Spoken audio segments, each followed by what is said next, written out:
Alors, finissons avec cette dernière partie sur les listes. Nous allons voir si je lance Python. Voilà, on est bien en Python 3. Si je fais dir de liste, on a déjà vu cette commande dans une vidéo, dans une précédente vidéo. Si je fais dir, je vois qu'il existe des méthodes pour les listes. Alors, ces méthodes sont celles-ci. Ce sont des méthodes donc ce sont des fonctions internes aux listes et donc des méthodes que l'on peut utiliser pour les listes. Donc on voit qu'on a append, clear, copy, count, extend, index, insert, pop, remove, reverse, sort. Nous allons voir quelques-unes. Je vous rappelle que si vous voulez voir en détail une des méthodes, vous faites un help list point et vous mettez par exemple la méthode sort pour voir comment l'utiliser. Je vais donc revenir voilà, je vais donc revenir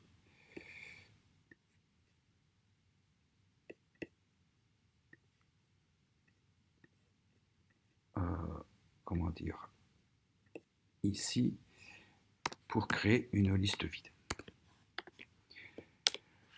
Dans les méthodes qu'on a vues, on a vu qu'il y avait une méthode qui s'appelait append. Si je fais l.append, en parenthèse en mettant quelque chose dedans, par exemple 2, voilà, et qu'ensuite je fais un print de L, hop, hop, voilà, on voit que ma liste contient 2. Si je fais à la suite un L.append 4, ma liste contient 2, 4, et ainsi de suite. C'est-à-dire que la méthode append permet de ajouter à la fin de la liste quelque chose. Donc là, j'ai ajouté 2, 4, 8 et ainsi de suite. Bien sûr, je peux ajouter l.append 3.14 ou une chaîne de caractères ou tout ce que vous voulez. Donc la méthode append, donc la méthode on l'utilise en faisant le nom de la liste, point, et la méthode est derrière. Donc on peut remplir une liste assez facilement avec la méthode append.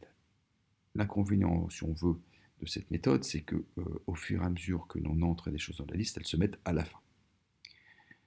Il existe donc une autre méthode qui est dans ce qu'on a vu tout à l'heure, qui s'appelle insert, qui permet d'insérer. Donc si je fais pel.insert, on lui dit d'insérer à la case, par exemple, là je n'ai que 4 cases, je vais dire à la case 2, donc à la place du 8, je vais insérer 14. Et je vais faire un print de L pour voir. Si je lance, voilà, j'ai inséré à la case 1, 2, 0, 1, 2, pardon, case 0, 1, 2, j'ai inséré 14. Et donc, j'ai voulu écrire à la place du 8.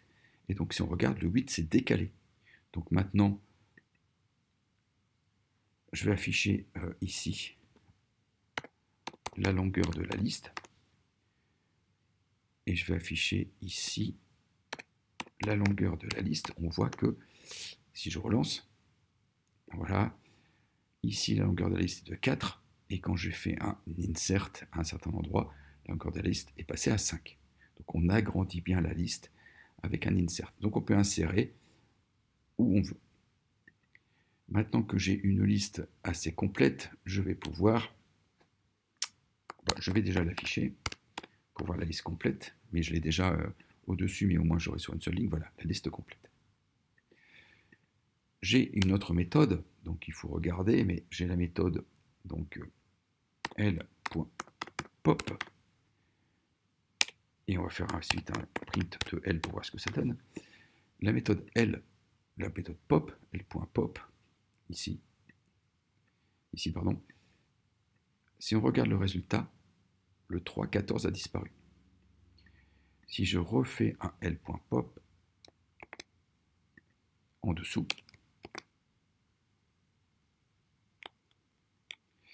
j'ai mal pris, je vais reprendre. Voilà. Je refais un L.pop, donc on avait retiré le 3,14. Si je relance, on a retiré le 3,14 pour le premier L.pop et on a retiré le 8 pour le deuxième L.pop.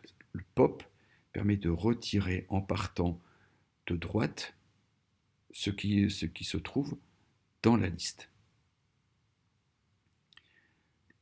J'ai une autre méthode possible, L.remove. Il me reste... Je vais faire ça et on va voir ce que ça donne.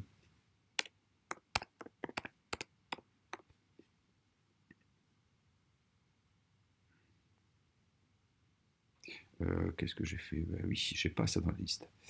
Pardon. Je vais mettre 4. Voilà. Là, j'ai fait L.remove 4, donc j'étais ici, juste avant. Je fais un L.remove 4, et donc il me retire bien le 4 de ma liste. Donc je peux retirer, si je connais les éléments de ma liste, je peux retirer des choses qui se trouvent dans ma liste, assez simplement. Continuons avec les méthodes. On ne va pas tous les faire, mais avec les méthodes, je vais effacer tout ça, je vais me créer voilà, une liste.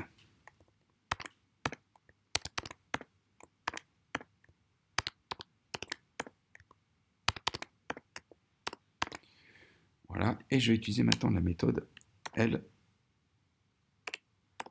donc .sort.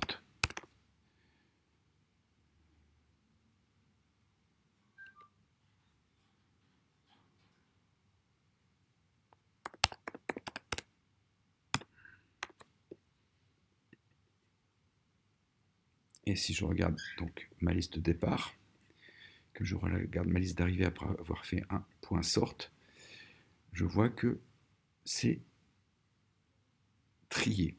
Donc sort permet de trier. J'ai une autre méthode, et on va s'arrêter là, la méthode reverse, qui va permettre d'inverser le contenu de la liste. Vous voyez que par rapport au dessus, la liste est inversée.